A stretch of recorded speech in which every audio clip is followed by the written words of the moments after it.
Olá, pessoal, tudo bem? Como é que vocês estão? Graças a Deus eu estou bem. Hoje a pauta é para conversar sobre Outubro Rosa, sobre a saúde da mulher, enfatizando principalmente as cuidadoras, as mulheres que trabalham cuidando do outro, tá ok? As mulheres que trabalham neste lugar de cuidar do outro. Então, você pode ser uma professora, você pode ser também uma dona de casa, a dona de casa também trabalha bastante. Você pode ser, trabalhar na saúde, ser uma enfermeira, uma médica, ou trabalhar nos serviços gerais, ou ser uma técnica de enfermagem. Assim como você pode ser uma psicóloga, uma policial que trabalha na área da segurança, uma advogada, uma juíza, enfim.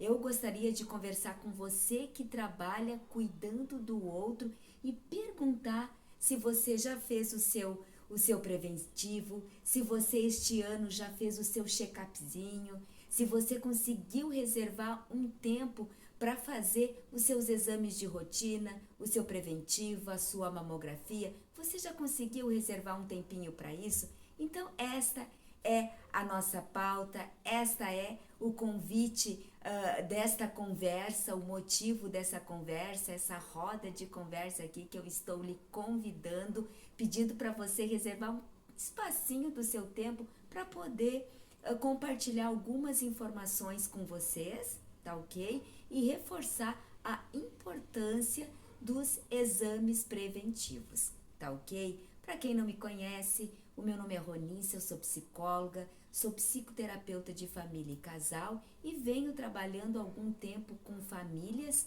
e principalmente o meu público maior são as mulheres, tá ok? E esse Outubro Rosa faz todo este movimento, até porque a campanha do Outubro Rosa é uma campanha mais popular, as pessoas já estão mais apropriadas, mais familiarizadas com este tema, então eu vejo que é algo mais simples, mas eu quero também poder trazer algumas reflexões para poder incentivar você que ainda não fez o seu exame, poder providenciar, tá ok? E a pergunta é, né, quem é que cuida desta cuidadora?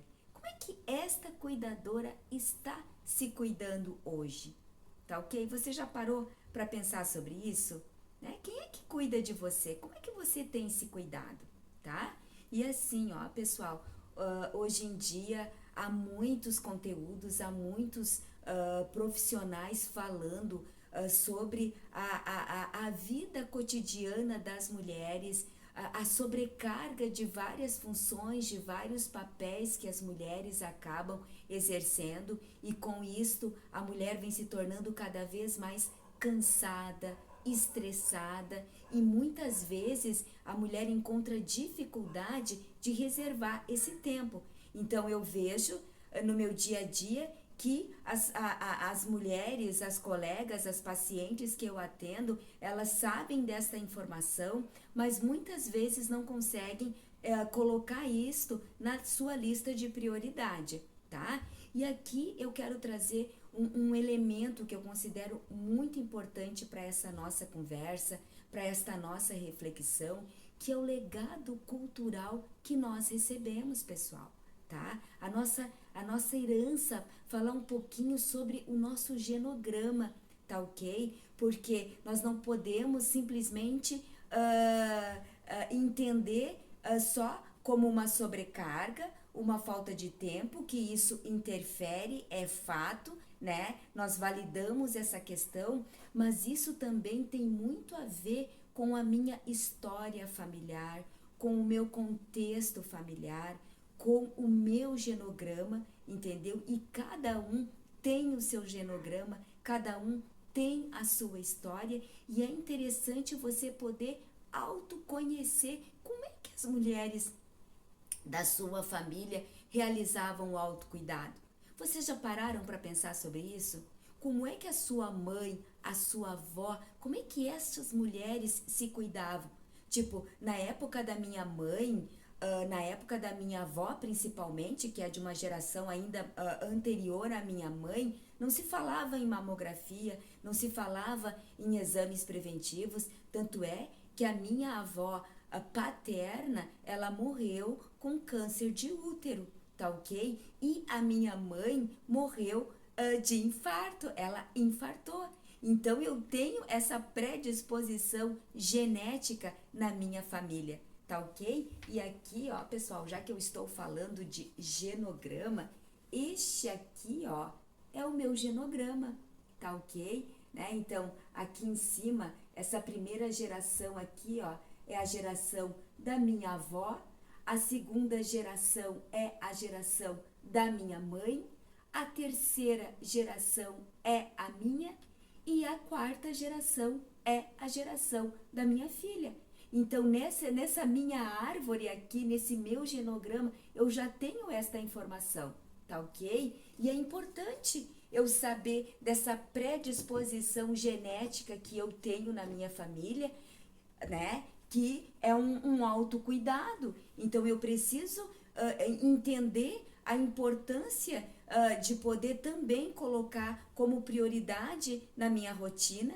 Tanto é que, graças a Deus, para que eu possa estar aqui conversando com vocês sobre este assunto, neste início de ano, eu já fiz a minha mamografia, já fiz meu preventivo, graças a Deus já fiz os meus exames de laboratório, os meus exames de sangue e deu tudo certo, tá tudo ok, pessoal, tá? Por quê? Porque eu trabalho com isto, né? E aquilo que eu trago para vocês como sendo algo importante, eu faço um exercício muito grande, eu faço um esforço muito grande para poder trazer isto para minha vida também, tá? E poder compartilhar com vocês que nesse momento esses exames, né? Esse meu autocuidado, ele tá em dia, está ok, tá? E falando em família, pessoal, tá? E aqui, ó, mais uma vez, né? Falando sobre a nossa árvore genealógica, é importante falar também sobre o estilo de parentalidade, tá? Então aqui, ó, né? O círculo representa o feminino, né? E o quadrado representa o masculino, né? Então aqui a minha mãe, aqui o meu pai e aqui eu, tá? Então, o meu estilo de parentalidade, principalmente o meu pai aqui, ele era uma pessoa muito autoritária, tá? A minha mãe, como eu já comentei com vocês num outro momento, a minha mãe, ela acabava fazendo ali um meio termo para que aquele estilo não ficasse tão rígido, entendeu? Tá? Mas, para a gente poder ligar um ponto no outro, o que isto tem a ver com o autocuidado, tá? Porque pensando nessa questão de herança, pensando nessa questão do legado que nós recebemos, se você vem de um estilo parental muito controlador, muito rígido, geralmente é um ambiente em que a expressão de carinho, de afeto, nem sempre isso acontece com facilidade, entendeu? Então, geralmente, um estilo parental, você é muito cobrada, você é muito exigida e muitas vezes as suas emoções, aquilo que você está sentindo, aquilo que você está pensando, nem sempre é validado, pessoal, tá? Deixa eu tomar aqui um golinho de água, tá bom? Tá? Então, assim, para você entender por que algumas pessoas na vida prática encontram mais restrições, encontram mais limitações com relação a dar um abraço, a um beijo, o próprio sorriso, né? Às vezes tem pessoas que elas estão sempre com a cara fechada, emburrada, né? O meu pai, ele era muito assim, e eu trago muito, eu tenho muitos traços do meu pai também que eu preciso estar me policiando, né? Para às vezes a minha filha que me dá esse feedback da minha cara fechada, da minha cara feia. Então, se você vem deste estilo, se você vem deste ambiente em que você era estimulada, você era reforçada, né? As contingências reforçadoras eram no sentido de que você teria que engolir o choro, né? Que é feio você estar se tocando, né? Tudo naquela cultura do não pode, engole esse choro, entendeu? Então, como é que essa mulher vai conseguir se tocar para descobrir se realmente ela tem algum carocinho, né? A própria questão, pessoal, porque falar em se tocar também é nós poder falar sobre a questão da masturbação também, que num estilo parental, né? É feio, né? Essas questões, elas sempre foram reforçadas como sendo algo muito feio. Então, para nós poder entender que em pleno século XXI, algumas mulheres ainda encontram alguns bloqueios com relação a essas questões, né? Então, para outras é simples acessar o material, né? Graças a Deus, hoje tem vários vídeos explicando como você pode fazer, né, o autoexame, como você pode fazer até na hora do banho, entendeu? Mas vamos pensar naquela mulher que veio deste ambiente, que veio desse estilo, que ela tem toda uma dificuldade em se tocar, em se descobrir, né? E aí também fazendo um link com a campanha do Agosto Lilás, em que foi feito e graças a Deus foi conversado sobre as relações abusivas, sobre os vários tipos de abuso. Então pensa, uma mulher que de repente neste momento está sofrendo qualquer tipo de abuso, pessoal, seja o psicológico, o moral, o sexual, como é que essa mulher vai conseguir se tocar?